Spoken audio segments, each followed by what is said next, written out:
In this video, we're going to take a look at percentage change. Now, when we're looking at the difference between two numbers, we can find the percentage decrease or percentage increase. The formula that we use here for percentage change, so let's just write this down here. So for our percentage change, and the formula is given as the new value, so new, minus the old value, and then we divide this here by the old value. And because we're looking for the percentage change here, we now times that by 100. Okay, but we can simplify this formula here for our percentage change. But we can write this then, rather than writing this as new minus old, that would simply be the difference or the change in those values. I'm going to write that here as the change, divided by the original value, or old value, whichever you prefer to define that as, divided by the original. And again, we simply times that by 100. Okay, that's the formula that we use here for percentage change. So what we're going to do now is just take a look at a couple of practice questions for percentage change. Starting off with question 1 here, then we've got the population of a town in the UK in 2017, and that's recorded as 24,000.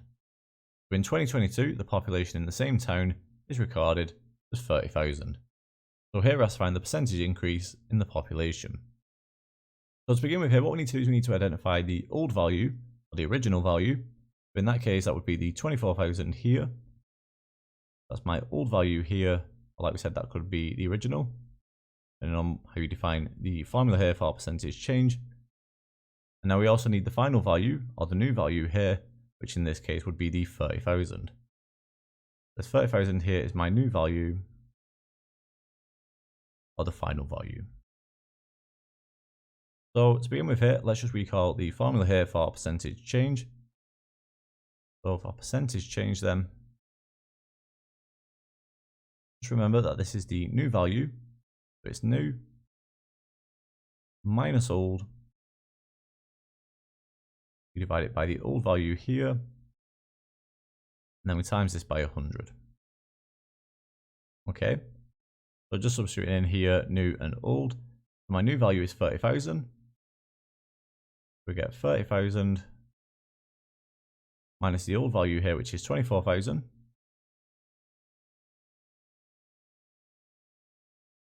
We then divide here by the old value, which again is just this 24,000 here.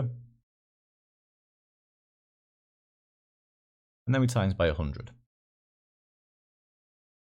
So if we simplify this here, 30,000 minus 24,000, that would give me 6,000. Got 6,000 here over 24,000. And then we times by 100 here. Again, we can keep simplifying here. 6,000 over 24,000. It's up to you how you simplify that. You might notice straight away that would give us 1 over 4. If not, you might notice here that we can simplify it like this to get 6 over 24. So 6 over 24 times 100. And again, 6 over 24 here, that simplifies to give us 1 over 4.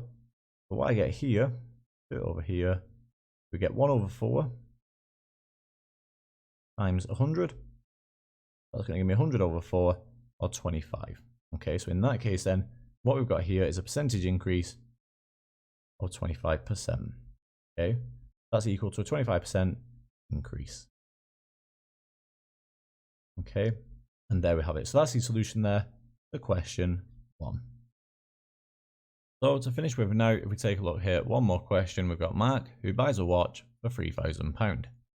1 year later, he sells the watch for £2,100, and we're asked to find the percentage loss that Mark makes. So to begin with here, what we need to do is we need to identify the old or the original value. In this case, that would be the amount that he buys the watch for. That would be the £3,000.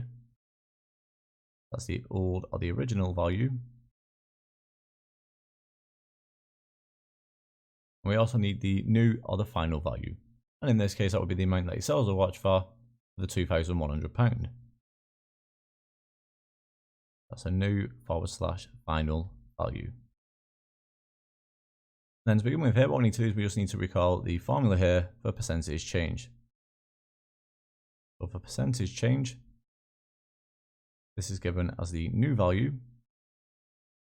So new minus the old value. And then divide this here by the old value. And then we times by 100. So in that case then, our new value here is 2,100. And then minus the old value here of 3,000. Divide by this old value again here. So again, just dividing by 3,000. And then we times by 100. So if we simplify here, 2,100 minus 3,000 will give us minus 900. Get minus 900 all over 3,000. So minus 900 divided by 3,000 here. Don't forget that we times this by 100. We can simplify this fraction here. So minus 900 over 3,000. We can write that as minus 9 over 30. Get minus 9 over 30 times that by 100. So minus 9 over 30 times by 100. Or minus 9 over 30, we can divide top and bottom here by 3. That will give us minus 3 over 10. Minus 3 over 10 times by 100. And in that case then, would give us minus 30%. Okay. So the value here, the percentage decrease would be 30%. So it's a decrease of 30%. So for the percentage loss then, we give that answer as positive. Okay, because we're asked for the percentage loss. So in that case then, like we said, for the percentage loss here,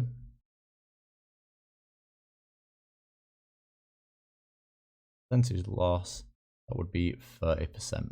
Okay. So that's an L there. Put that down again. Okay. Like you can see here, just working through this, we got minus 9 over 30 times by 100. That's the same as minus 3 over 10 times 100, which would give us minus 30%. It's decreasing by 30%. And in that case, then the percentage loss would be 30%. Okay. And there we have it. So that gives the solution to question 2. That brings the end of this video on percentage change. In the next video, we're going to take a look at exam revision for percentages.